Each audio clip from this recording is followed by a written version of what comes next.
Sean Gunn is playing who in the James Gunn DCU? So, as you guys know, he's already playing Weasel.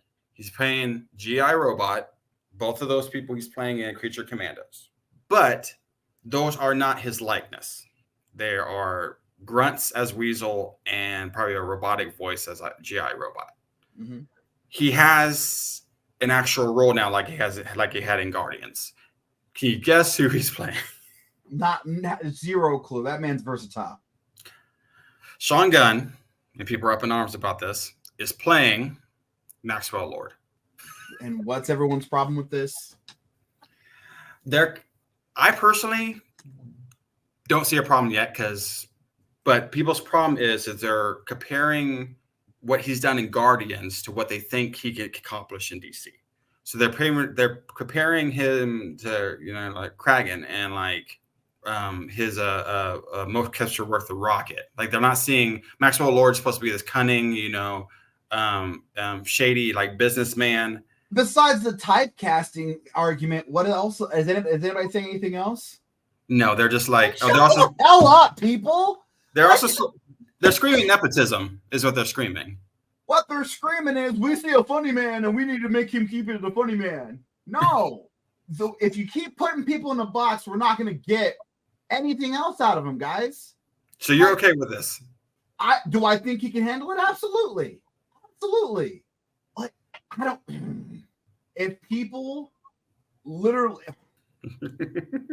this is the problem with typecasting, and it's a dang shame. But like, let men work. Like this isn't anything. Like he's not a quarterback. He doesn't just throw the ball. He's an actor. Yes. True. This is true. Like I don't think he cannot do it. My worry is that they don't make Maxwell Lord comedic, or they don't make him like Sean Gunn's cameo as Calendar Man in Suicide Squad was very campy, right? And very like just like made to poke fun. Campy though. But do I think Sean Gunn could possibly pull it off? Yes. I haven't seen enough of his work to know. That's the point. All I already know Sean Gunn for is Guardians. And I think he was on Gilmore Girls back in the day. It's better than the Sam and Ted Raimi situation. I'll tell you that much right now. Yeah. It's better than that. But they're screaming nepotism is what they're screaming. But the only reason he got that big of a role in DC is because he's Sean Gunn. Because Maxwell Lord's a gigantic role in the DC universe. Like, let me tell you, he is so important. He might be more important than Yondu in the MCU. No, guys, it doesn't matter. We do not know. We have no idea. So having an opinion saying, "Oh, well, I hope this isn't a nepotism thing," saying, "Okay, cool." But if you're out there barking for people's jobs, you better come with a better argument than nepotism for this, because you have no idea what they plan to do. Yeah, we don't know what type of Maxwell Lord we're getting. Sean Gunn could be perfect for the role, or he could be really bad for it, and it just be a bit part that they needed for a second. We don't know if he's going to be on the screen for more than 30 seconds. We don't know if there's going to be a 2-hour airtime thing over the course of 18 movies. We have no idea. So before y'all come out here and talking smack on my boy, I'm going to need y'all to come correct. Where's the information? Do you have the script in your hand? Have you seen anything besides Guardians? Kiss my grits. And if you don't like that, get in the comments. I'll be glad to respond. But I'll tell you this much right now. If nepotism is happening, we'll see it on screen. Until the product is in front of you, you have no idea. You can speculate all you want, guys. Speculate all you want. Don't put any disrespect on the name yet. Because what you're going to do is you're going to end up this is how we get bad movies. This isn't how we get good movies. This is how we get bad movies, guys.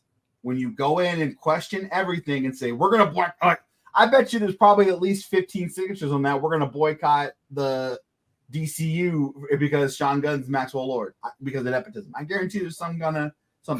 Well, people are already doing that. Like, yeah. So stop.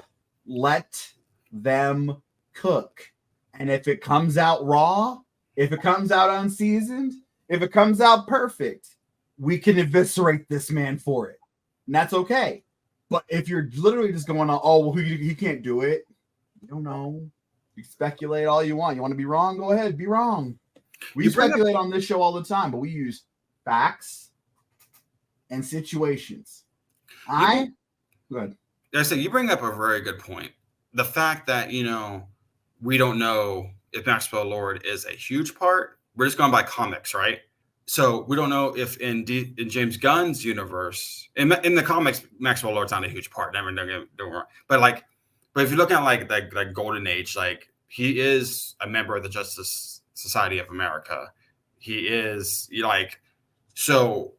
If they're going with that angle, sure. Like Maxwell Lord probably will have some bit of a role if they're going. So does Hawkman. How much have we seen of him? True, but Dr. Fate. Like I'm telling you guys right now, the source material is deep. Mm-hmm. The source material is deep, and if you don't go into the source material and look, I guarantee you the people that are screaming nepotism haven't touched the comic book. Yeah, and also they're going to probably what they're going to do is they're going to compare whatever his portrayal of Maxwell Lord is to Pedro, to Pascal, which I thought that was a terrible Maxwell Lord anyway, but that's my opinion. But it wasn't an accurate depiction. But people are going to compare him to that just because Maxwell Lord has already been done on the big screen, and I also don't think that's fair either, because it could be completely different takes. And it's a completely different acting scale. Like Sean, don't get me wrong. Sean Gunn is a professional. But Pedro Pascal's tapped to do Reed Richards. He was Jin Djarin and guys. And even before that, he was Doran Martell. Come on, guys. You can't compare the two.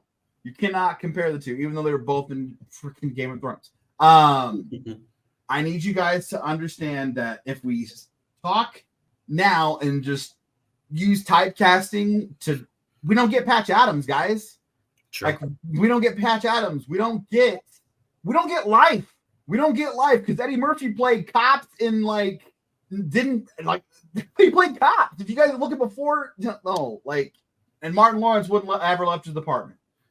Exactly. If we're gonna talk about typecasting, Martin Lawrence would never been a Bad Boys 2. Bad Boys 1, Bad Boys franchise, guys. So leave Sean Gunn alone is what we're saying. And unless you got notes, unless you come correct, leave him alone. He could be utter trash, but we'll have to wait and find out. That's the thing. But you guys can still talk about it. You guys can still speculate. That's fine. But don't come at us like you're straight fact. Because we don't know. Always use the proper terminology when you're making your moves. Rumor, speculation. Rumor always rises to the top, baby. Opinion. So Nicholas Hoult is officially our Lex. I can't be even more happy. He was, like I mentioned in the last episode, he was not a name that was on my radar. But Gunn, I'm with you here. After seeing Kelsey Grammer as the Beast, it kind of made it I feel like that kind of solidified it for me that he wasn't going to be a part of it moving forward. So don't get me wrong. I felt like that was a great casting, but having it confirmed like this is exactly what we needed.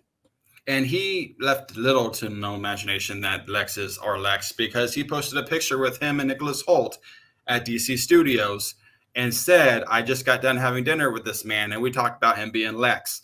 He, some smart fan left a comment being like, well, we knew about this weeks ago. Why are you just commenting about it now?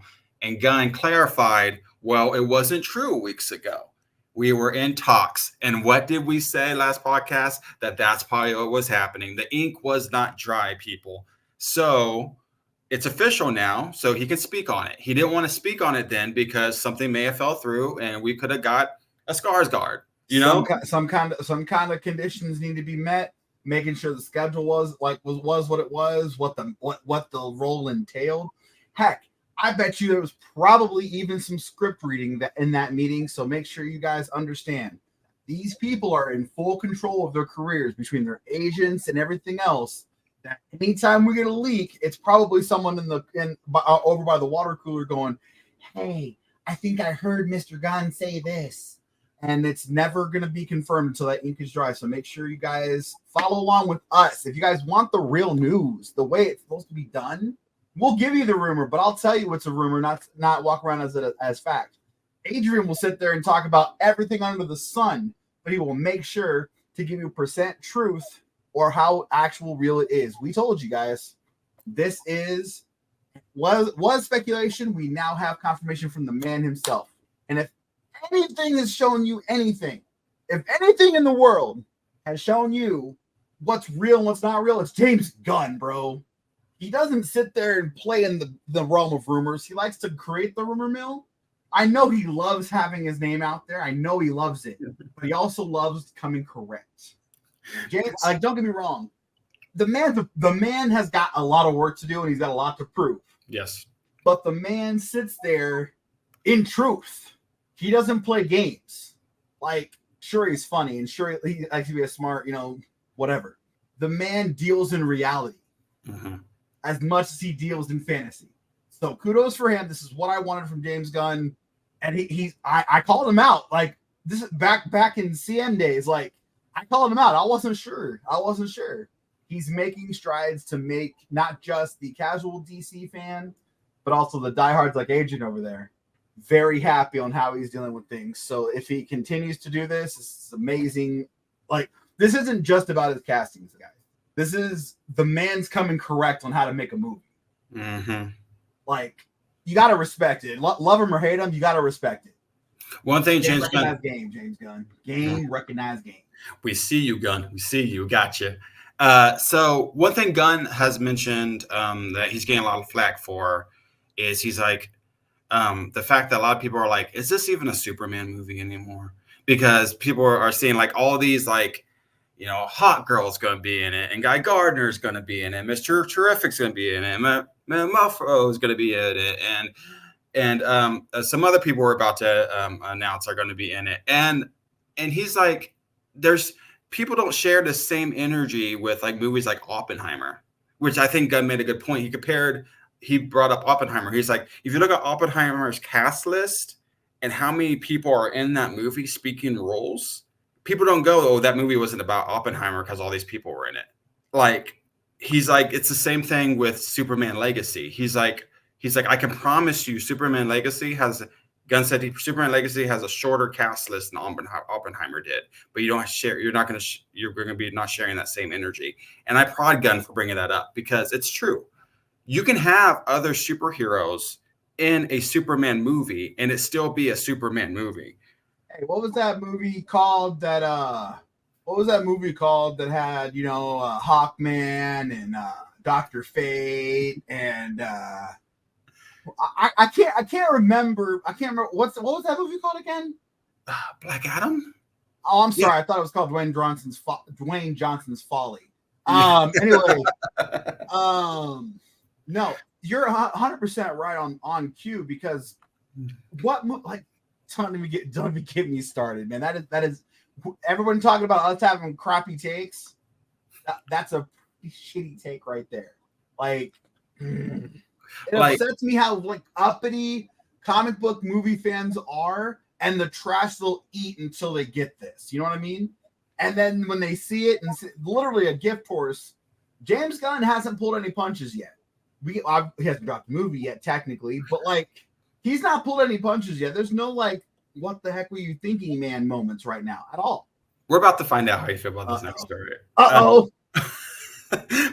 your horses on that, but not everyone's perfect. But we'll see how you feel about this. I'm pretty sure you guys. I am not calling him. If he was perfect, he wouldn't have left Marvel. But anyway. But like for me, as far as I'm going to end it like this for that point, as long as like Mr. Terrific's not literally on the screen going, "Hi, I'm Mr. Terrific," and it's not just a glorified cameo, and he actually like has something to do with the overall story. We have no idea. That's the thing is we have no idea. It could absolutely be that. We just have a casting. We have no idea. That's what blows my mind about everyone going, oh, like you have no idea what's going to happen.